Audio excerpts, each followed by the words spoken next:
All right, let's just kick this off. Not too formal, but if you do have your opinion about the gold standard of a resiliency program, please put that in the chat. Continue to put comments in the chat throughout the session because we're really excited to, as much as we can, tailor the conversation to those in the audience. But welcome, Lisa, Jeremy, and Nicole from Ajuvo, and we're really delighted to have you here to discuss business continuity management insights. So Jeremy, if you could go to the first slide and actually go to the third slide, that would be great. I just want to mention our safe harbor commentary, where as a publicly traded company, ServiceNow likes to let you know that any forward-looking statements are based on beliefs and assumptions that we know currently as present at the date of this presentation. Anything that we say that's forward-looking, please understand that developments may happen that could preclude us from delivering on those statements. They're not commitments or promises. But as this is your webinar, Ajuvo, then I don't anticipate that happening, but we do try to be as transparent as possible. So ask questions, definitely make sure that you're asking us what you need to know because we want to make your program as successful as possible. Next slide.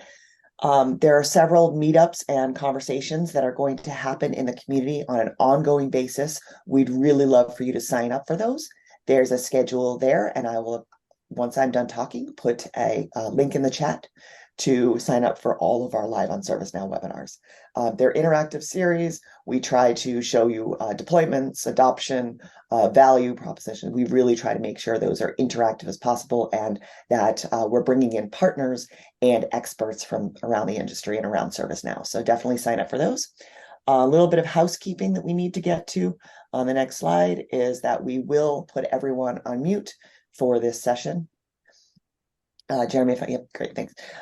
We will save time at the end for Q&A. So while the chat feature is fantastic for conversation, the Q&A gets captured afterwards, and we can follow up with that.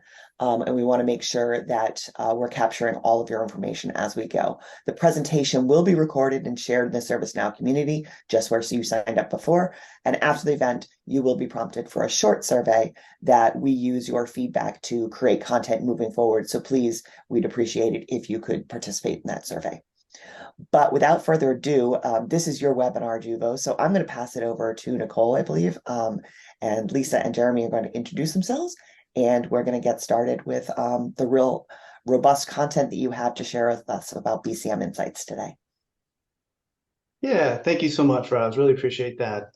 Thanks, everybody, for being here. We're very excited to share this time with you. Appreciate you making the setting aside the time to join us. My name is Jeremy Gardner. I am one of the managing partners here at Ajuvo. We've been a ServiceNow partner for 10 years now. Pretty exciting. And we've been working with clients, helping them solve a lot of problems across from IT through a lot of portfolio management, helping them with business strategic decisions, building out integrations into their procurement, online ordering, Amazon. So we really help businesses across a span of different topics, which I think really helps inform the decisions we help people make. Because we do see that the overall business picture that they're trying to support with the ServiceNow platform. The other thing that we're really proud of is we are the actual partner that helped develop and architect the original solution that BCM is based off of. So I would say that nobody knows BCM better than us. We've been there from the ground up, building it, understanding the architecture, the design, the business challenges that you're trying to solve with it. And so we're just really proud of our history with this product and excited to see it grow and mature on the ServiceNow platform. With that, I'll turn it over to Lisa. Awesome. And if you just want to click one slide. Yep. Oh, thank you. There we go. No problem. Hi, everyone. Thank you so much for joining us today. My name is Lisa Sutherland. I am the senior leader for Ajuvo in charge of global sales and marketing. I've been providing enterprise solutions for the past 20 years and have dedicated my career solely towards ServiceNow for the last 4 years. and am excited to be here today and share my passion for resiliency and risk, and really hope that you enjoy what you see here today. Thank you. Nicole? Okay, thanks, Lisa. I'm Nicole Hoyle. I do business development here at Ajuvo. I started my risk and resilience career in IT about 25 years ago, which makes me scared every time I say that. But then I moved into disaster recovery, business continuity, crisis management, and eventually my career moved me to creating and developing and rolling out enterprise-wide resiliency programs. I'm really passionate about this field, super excited for this session. Thank you so much for everybody that joined. And then I've been also kind of perusing the webinar chat with our introduction question, so that we can make sure that we kind of tailor this towards your needs and where your programs are. And I see a lot of people talking about like the ability to print plans. Some people mentioned COOP planning, playbooks. SLAs are really important. So meeting management approval based on business requirements, having validated capabilities, that's really important to a good program. Somebody was talking about cultural adoption. I love that, because if you don't get the whole environment and the whole company and employees all thinking in the right way and towards managing risk and resiliency, it really unravels fast at time of disaster. So I totally agree with that. Another person mentioned the importance of global standards. I think looking at ISO 22301 and the BS standards, NIST, et cetera, those are really helpful in helping shape and formalize your program and giving you specific targets to work towards. So really excellent feedback. Continue to share your thoughts and perspectives in the webinar chat. As Roz mentioned, as we're going through the live demo sessions, if you want us to focus in on something, please put it in the Q&A, or if you have a specific question that you would like us to show. Lisa and I will be trying to keep up with those comments, and then anything we can't address here, we will try to stick on time, but anything we can't address here, we will be following up with you all later separately. So as Roz said, we really want to keep this interactive. We want to cater our demo sessions to meet your needs and what you're looking for. So we're going to run a few polls throughout the session to get your feedback. And then when Jeremy shows you the environment live, he can kind of show you what you really want to see. So I'm going to go ahead and launch our first poll. The first poll is going to ask you, if you were to rate the maturity of your resiliency program, thinking about business continuity, disaster recovery, and crisis management, where would you say that your program lands? Would you say it's relatively non-existent, being the lowest level of maturity? Are you just getting started? Is your program newly started and sort of in the early stages? Or do you feel like you are well established and right now you're working towards building the capabilities required to meet the business needs? And I see a lot of people already responding in, so you guys can read really fast. And the last one is if you have a well-established program with repeatable processes, capabilities, and then you have a governance and life cycle process wrapped around that. All right, great. So it looks like the majority of you are all responding in that a level 4, established and in place, still building capabilities. That's really commendable. It shows that you have leadership buy-in and commitment to making sure that you're managing your risks and then addressing them to close them. And then I see still a good amount of people are just getting started. So hopefully as we are walking through BCM and showing you kind of like this journey, you'll be able to glean out some helpful points. So now, without further ado, why don't we go ahead and just dive in. Jeremy, if you can show us our first demo section. You bet. And kind of talk us through the best practices workflow and targets, how to approach this general concept in BCM. Yep. Yeah, absolutely. So, one of the questions we get often is from customers is when they're building out. Well, first off, you generally always start with an assessment, right? So it's assessing what is the criticality of your data, what is your data depend upon in order to achieve that recoverability targets. And so one of the questions we often get is, what do I need to put into my BIA? And so this is where if you're working with at a BIA level where you're looking to assess at a business service, what are the dependencies that you need to incorporate into your BIA? If you're doing an AIA, same thing. So it's what types of data do you need to have in order to work with those dependencies? So, for example, let me bring up here a BIA where we're going to talk about online ordering. So let's say you work at an online B2B type company where you have an online ordering platform. And so at the business service level, let's say we want to assess a business service, and then at that dependency level, the questions we often get are, what do I want to see in here? And so if you're assessing a business service, generally what we think of is really identifying what are the key components that you immediately need to have in order to support that business service. And so you're not looking to necessarily build out everything in here. This is not meant to. Excuse me, Jeremy, just one question. Somebody is asking if you can zoom in. Is it possible to expand your screen on the dependency list? Yeah, one sec here. Let me see. And this is also the new UI for those of you that haven't seen this yet. Is that better, George?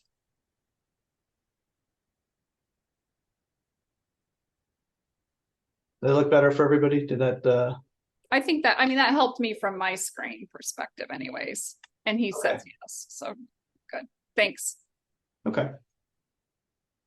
So, so one of the biggest topics we get is, coming back to this is, what do you want to assess and what do you want to identify from a dependency standpoint? So if I'm assessing at a business service level, for example, what we like to recommend is that you're going to identify what are the key assets that you need in order to support that recovery. This is not meant to build out your plan here. This is really meant to identify what are the items that you need from that will have associated recovery targets with them. So because what's going to happen is at this BIA, you're going to fill out the questions, and we'll get to that here in a second. But you're going to fill out these questions, and you're going to assign a particular recovery time frame to this BIA, and then you will need to then make sure that you have identified A, what are the critical dependencies that you have, and B, what are their associated timeframes that you need in order to support that recovery. And so what you may see, what we really like to focus on here is identifying the dependencies that need an associated recovery timeframe. You'll get into the planning next, where you will then work with identifying who are the people that support it, groups, vendors, vital documentation, all sorts of other things that you need in order to actually manage the recovery. But this is not really, you don't need to put everything possible in from a dependency standpoint. So that's one of the big things that we like to focus on is don't try to build out your entire plan here. Focus on the assets that immediately support the recovery of that assessed item, and use the plans to get into more of the details of the people, the vendors, the tasking, those types of areas. So it's really about, does it need an RTO? Does it need an RPO in order to support that?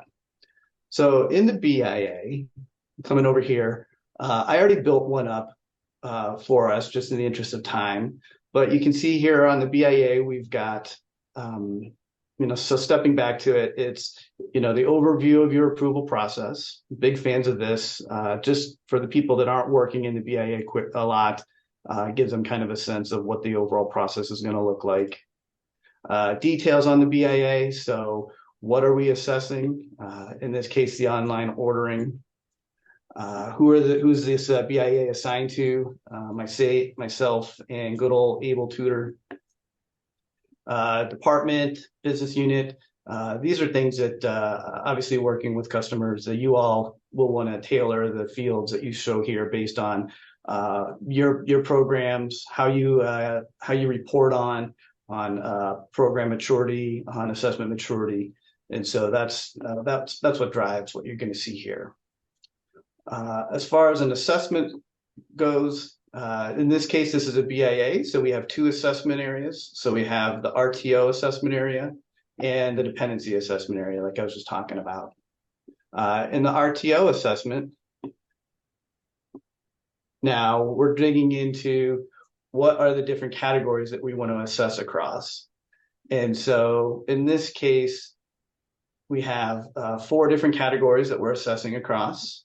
So we've got image and brand reputation, consumer impact, financial impact, and legal, regulatory, and compliance. Now, one of the nice things about the BIA is just the flexibility to tailor this towards your specific business needs and how you want to assess and across different categories. So these are all configurable, can be configurable based on the BIA, based on the AIA, based on your organization, based on the types of timeframes that align with your particular recovery tiers. So in the interest of time, I just already filled this one out, but you can see as you're going through, choosing the responses is really easy you just click in the field and select it. And as you build out this BIA, then you'll see the progress gets updated on the left for completing the RTOs. Now, as I change these values here, you'll see that this score is automatically calculated. So if I were to as people update this BIA and complete the RTOs, then you see here back on the details now, we get an overall time frame associated with this BIA saying this particular business service needs to be up and running within 4 hours.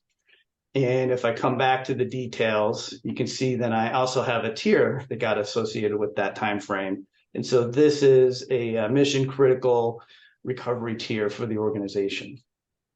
Now, one more thing on the assessment piece is coming back here is on those assessments. So we talked about what do we want to assess against, but jumping in here, one of the nice things about the BIA being part of the ServiceNow platform is really its integration with your CMDB. So if you have the data in your CMDB and you have the relationships in your CMDB, then the BIA can automatically leverage that data and those relationships and automatically pull that in here. So in this case, what I do is just coming into the BIA is click this update CMDB dependencies, and it will go out and walk the dependency tree. And you see here, it's now found 3 different business applications that this business service depends upon. So in this case, we depend upon a digital payment platform. And then also we depend upon mobile ordering on both iPhones and Androids. Down here you see also we've identified some vendors, and so these vendors. One of the great things about the new version is not only is it going to walk your CMDB tree, but it's also going to look at who are the vendors assigned on those CIs and pull those in as well. So Microsoft, Google, Apple were listed as the vendors on these business applications, so it pulled those in. Now, to my earlier point, vendors may or may not be important to you as far as from a dependency standpoint here, but vendors can be something that you want to make sure that there is a time frame associated with them as well, if they need to be on site, if they need to support a particular activity. So having them in here and being able to assign a particular time frame to them can be helpful when it comes to the recovery. So in this case, I can go through, I can say, okay, this vendor needs to be immediate.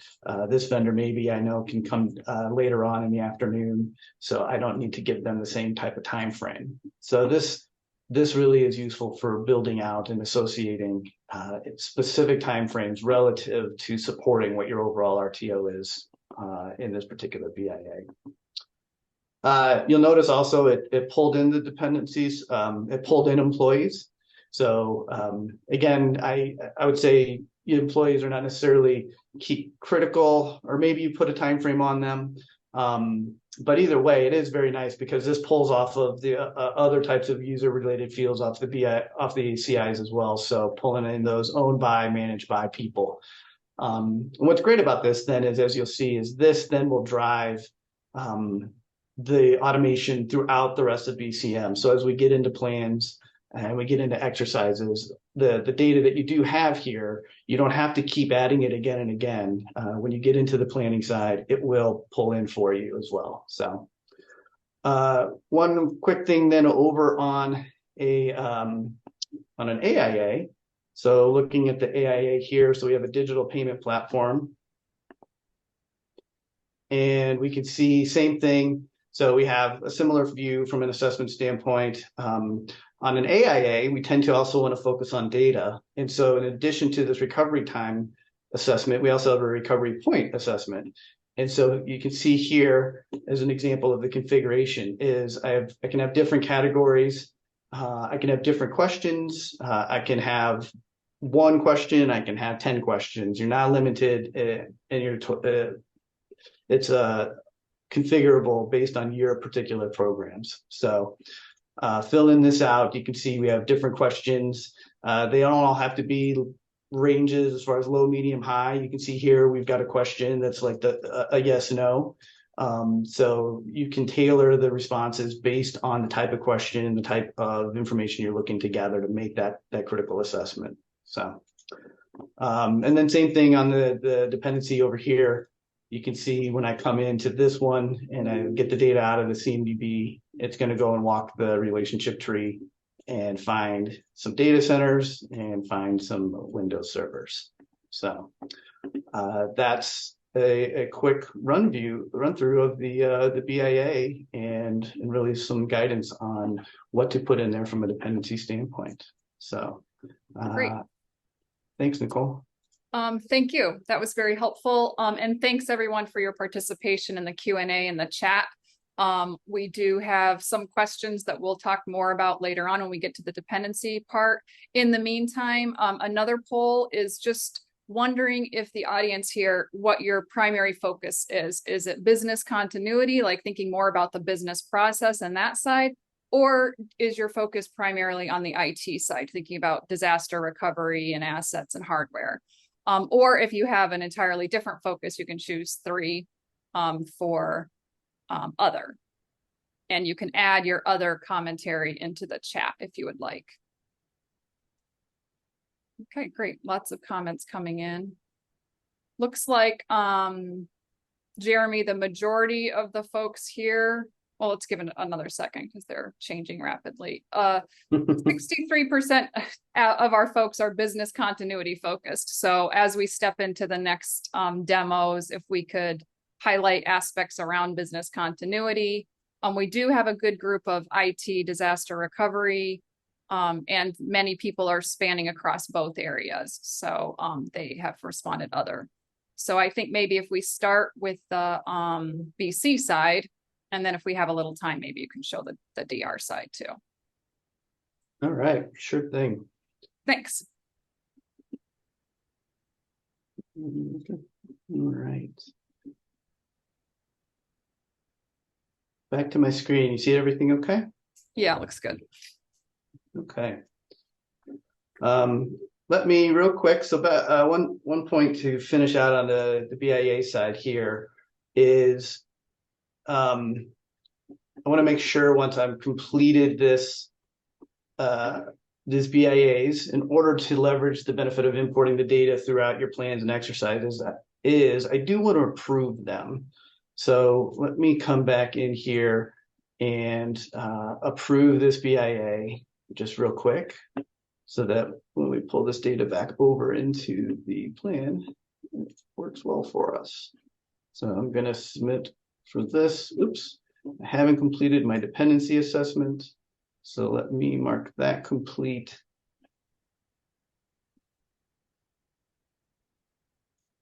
Now I can approve this BIA. Okay. So over here on the planning side, what we want to talk about is show you just the building up of plans. So in this case, let me start with a DR plan. So I'm going to, what we like to do is, one of the things we really like is to have a template plan that may have some data kickstarted for us. And so in the BCM with the plans, you do have templates. The templates will identify things like the documentation. And so here you see when you're putting out a plan, that you can have documentation that talks about, gives you guidance on filling out the plan, activating a plan, the scope of a plan, some of the different strategies that you may want to include in here. So templates are great for that. What templates don't include in there are tasks. And so what we like to do is actually build out a plan from that template that includes some of the additional data that you may want to kickstart plans with. So one of the things we often see our customers want to have pre-built tasks to guide the folks filling that out. And so we start with the plan here. So I'm going to, in this case, I'm going to copy this one, and I'm going to do a digital ordering DR plan. So we're going to create this one. I'm going to come back to my list and refresh it, get the DR plan. Okay, so now I'm in the plan. You see that the documentation, the guidance around this plan came in. I'm going to, from a scope standpoint, the scope is really about identifying what do I want to recover.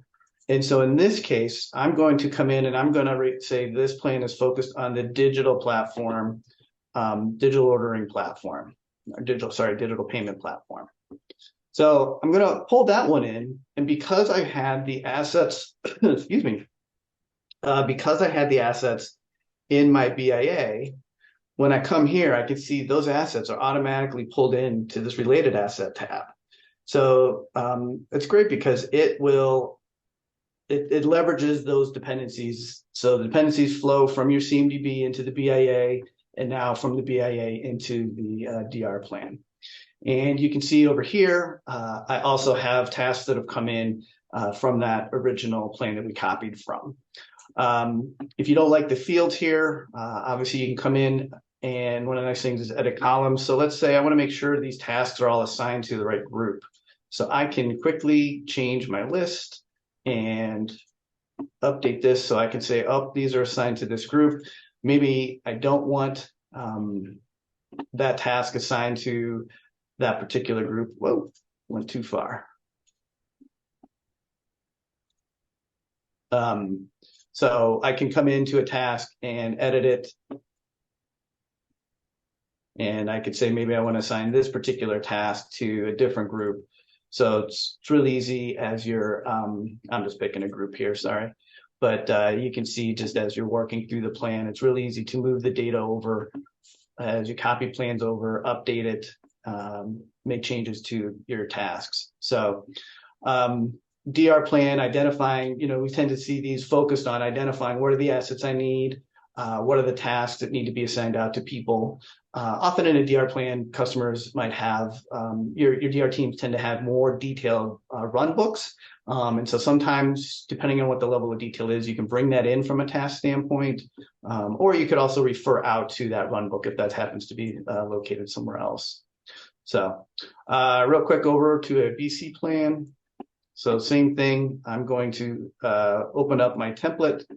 I'm going to copy that. I'm going to create an online ordering.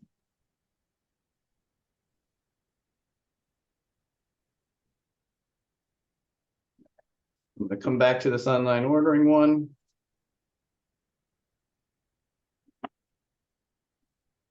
Now you see here, online ordering. Now I have different documentation here. So this is guidance that's really focused at the BC level. So it's really at your business service level.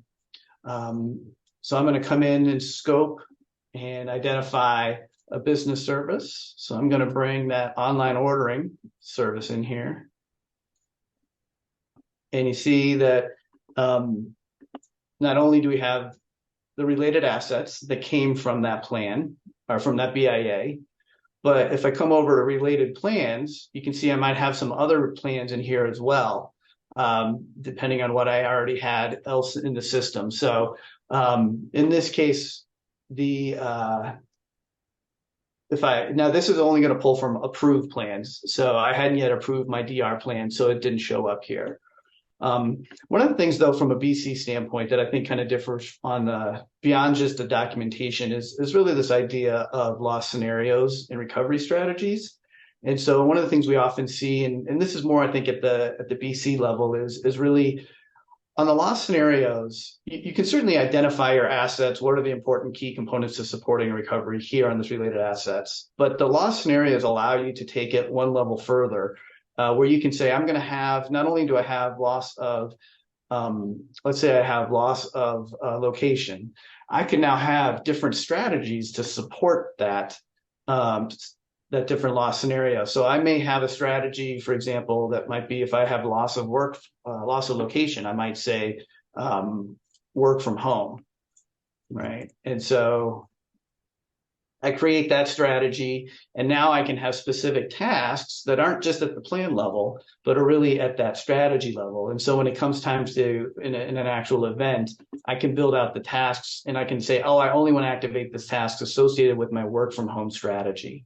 And so that's where building out a plan and having at that business continuity level, having multiple scenarios and strategies prepared for and tasks created for can be really beneficial there. So quick question from the chat, Jeremy, from Peter. He's wondering, how do the loss scenarios relate to the recovery tasks? So they are all tasks. So for example, if I come in here to loss of location and in this strategy, work from home. And so I might say, initiate notification on this particular strategy. If you come over here back to the plan, and you see here on my recovery tasks, now I have all my tasks. So I have recovery tasks that aren't part of a particular strategy. And so this is, tasks that came in from the plan that we copied from. And now I have also tasks that came from my particular strategy. The guidance we like to give customers on this is the recovery tasks that you're creating at this level. So you come here and you click new, are really meant to be the overall plan task. So it's the tasks to set up the plan, identify what are the next steps for activating the plan. It's really kind of the guidance of the overall activation and operation of the plan. This particular strategies can then come into play based on different scenarios that you might be trying to prepare for. So like say if it's a work from home versus work from alternate location. And even on the DR side, sometimes we see like, do you want to have a failover to backup data center versus build from the ground up? And so those are ways where the different strategies can come in play. They're all tasks. They're all in the same task table. It's just a different grouping of, are you providing guidance overall around the plan, or are you trying to manage to a particular scenario strategy? Awesome. Thank you so much. That answered his question. Cool. You bet. With that, Nicole, I think I turn it over to you, correct? Yeah. So with that, thank you very much, Jeremy. We will go ahead and move to our next poll. We're curious about which components your organization is using within the business continuity management solution. Are they using that BIA and AIA part that Jeremy was just showing? And you can select multiple answers. The planning part, exercises and events. Are you using crisis maps? Does anyone use the Everbridge integration? Or are you just in the very early stages of implementing the product and you're not quite there yet? Okay.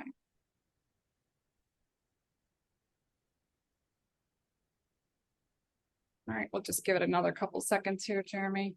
Mm-hmm.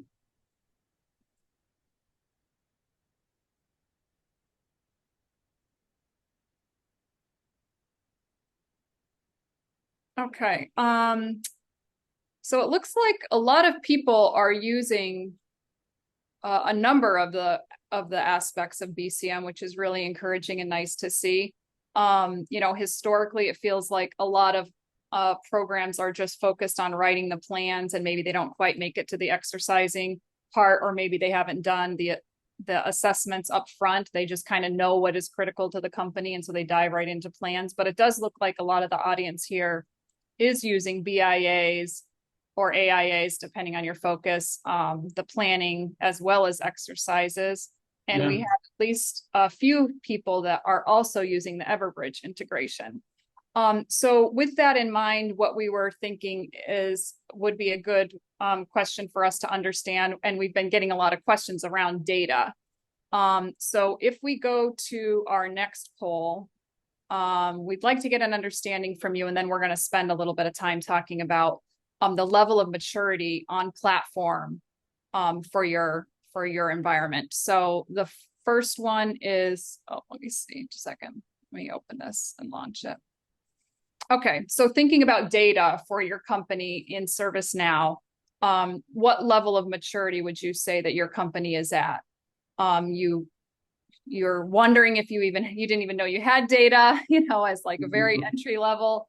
You just are starting to build and mature your CMDB. You do have like a roadmap ahead of you that you're going to be working towards. Do you just have only the bare minimum basics, but that you're able to get by with what you have on platform by using BCM? And actually, somebody else asked in the questions about data outside or in another table. So Jeremy, maybe when you talk about data in the next demo piece, you can talk about that a little bit too, about how BCM can handle external data or multiple lists of data that they're trying to get to in BCM. All right, so overall, 50% of the people are saying that they are getting there from a data perspective and maturity, but they have a ways to go. So now, Jeremy, if you want to take it over again and dive into the data components and how this is used and leveraged in BCM. And then if you don't have good data, how are companies getting around that issue? Sure. All right. So let me turn back.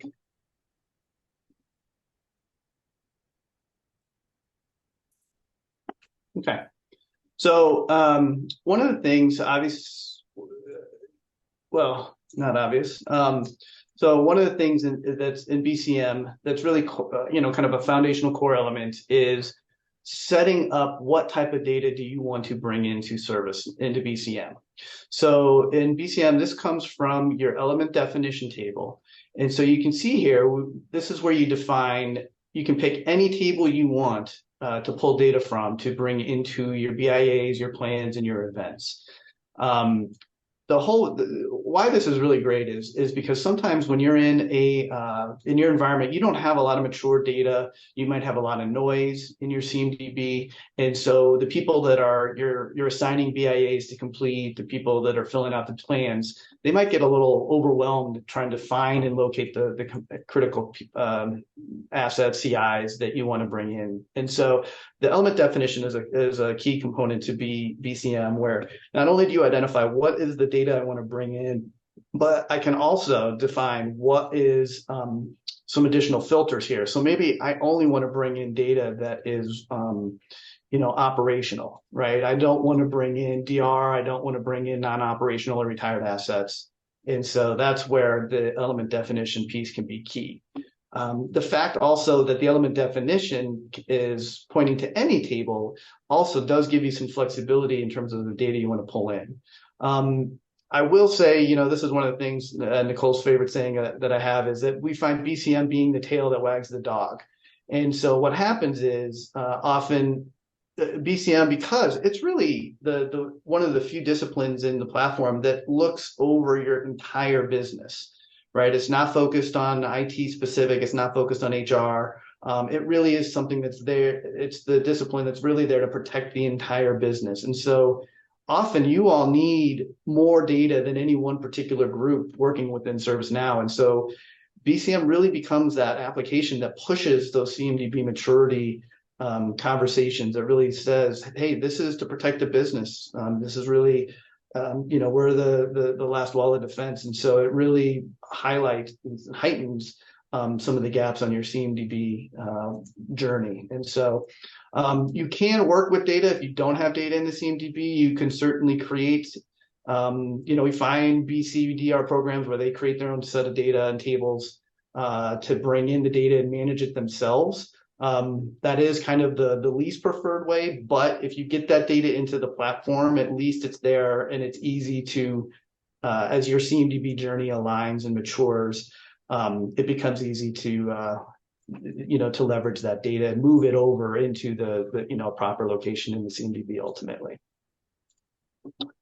One last quick thing here in the time we have left, just want to complete that visual journey on how the data flows from BIAs to plans to events. So I'm going to create a crisis event here real quick. So let's say my online ordering is down.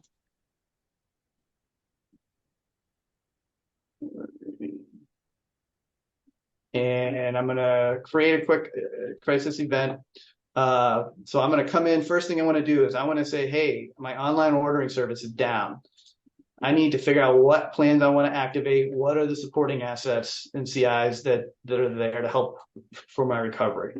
So I've identified my online ordering. You can see it immediately pulls in all the other dependencies that I had that came from my BIA, that came in from my plan here. So you can see it's pulled in the people, it's pulled in the supporting vendors into my plan right away. I can then come into my particular business service and say, you know what, I want to go figure out what else I need to get in here. So what other plans I depend upon, what other assets that might be supporting this particular business service.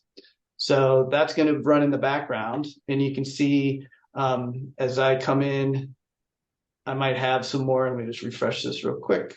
I'm going to have some more. I might have some more data in here. I'm going to have some more plans that show up as well. So now not only do I have my online ordering plan, but it went out and found, oh, you have assets that support this that are also in all these other plans. So I can decide which plans here do I want to activate. So I might say I want to activate my online ordering plan. I might want to activate my digital ordering plan. And so I can just say, okay, I want to activate these two plans. Oh, I forgot. I got to start the event before I can do anything. So let me click that magical start event button. All right. So now you can see it's going to activate these plans. Now I can say if I want, I may want to cancel some of these plans because they're not part of what I need as far as this recovery goes. But you can see it's still working in the background to pull in the rest of the data here. As I come into tasks, you can see now it's pulled in the tasks from all those plans as well. So, in my case, I have my store offline plan that I built out. You can see here I've got the tasks that came in, ordered. If I wanted to change the columns so that maybe I care about the assignment group, I think that's always a big one to have here. So let me add the assignment group to my list, move it around. And so now I can then manage who these tasks are assigned to. I can just from this list, I can say, oh, this wasn't assigned to a particular person. So I can go and look at all my list of groups within ServiceNow and pick the people I want to assign it to. This can drive notifications. This can drive automation that comes in here as well. So definitely a big fan, especially of this new version of the UI, the ability to manage everything from a single pane as you progress through your particular event or exercise. I think with that, I'll turn it back over. I think I turn it back over to you, Roz, right? Actually, Lisa, are there questions that have come in that Oh, yeah. answered, or? I think all of the questions have been answered. Devin, if you had any more questions that you want answered about the loss scenarios and the tasks and evoking the plans, feel free to add that into the Q&A. If we don't get to it during this session, then we'll follow up with you separately. But other than that, I think all of the questions that were submitted in the QA have now been addressed. And then in the webinar chat, oh, and Lisa, thanks for posting that. Yeah, so if anybody wants to reach out to us directly there, you can. And then we have some more information at the end when Lisa does her closing remarks. Absolutely. Okay, over to you, Roz. Great. Well, I don't have any additional questions to ask. I think he has a couple slides. And Oh. I do have some additional slides to share where you Yep. can ask the call. I guess it is coming up on the time in an hour. So Jeremy, if you could move to that. There we go. Thanks. So we've got a lot of programs at ServiceNow that will help you build out your program. And there's a lot of training and certification programs that we offer. So definitely after we follow up with the webinar will be available in the community. The presentation will also be there. So click on these links, or as Ajuvo has been kind enough to give you their contact information, definitely follow up with them if you're interested in partner conversation as well. And we can move on to the next slide. The additional places to connect with us specifically around risk are on the website, as well as, again, in the community. We do have a very active GRC program. So all of the BCM content is in the GRC umbrella. And you can look at our other risk portfolio and products there as well and have conversations about how to integrate that into your IRM strategy. We also have a lot of robust videos on our YouTube channel, so please access that. And if you'd like to see more community webinars, the link is there, but I also put it in the chat earlier. I want to thank you so much for the in-depth presentation, Jeremy. The demo was fantastic, gave me a lot more insight into how people are using the product, because I usually make up conversations about the product and features, but seeing it live is always much more educational and helpful. So thank you very much. Nicole, thank you so much for answering all the questions that came in through the Q&A. That was really helpful. If people have additional questions, you can follow up with us directly, or obviously Ajuvo is willing and available. And with their deep expertise in this, actually forming the product from the start, we would definitely like to leverage them as a top BCM partner. So with that, I will thank you for joining us today. I really, really do appreciate all the time you spent in going through that detail, and look forward to future webinars with you as well. All right. Thanks all. Thanks so much. And I think Lisa was going to close us out with Yeah, no tell us how to problem. get a hold of people, how to get a hold of us. Absolutely. Thank you. Thank you again, just on behalf of Ajuvo for your time and participation in today's event. As I mentioned in the chat, you can reach out to us at info@ajuvo.com, and we're happy to meet with you, schedule times to discuss your specific environments. And then also one last thing, we will be presenting live in Chicago. For those of you that are in Chicago, we will have a ServiceNow BCM workshop.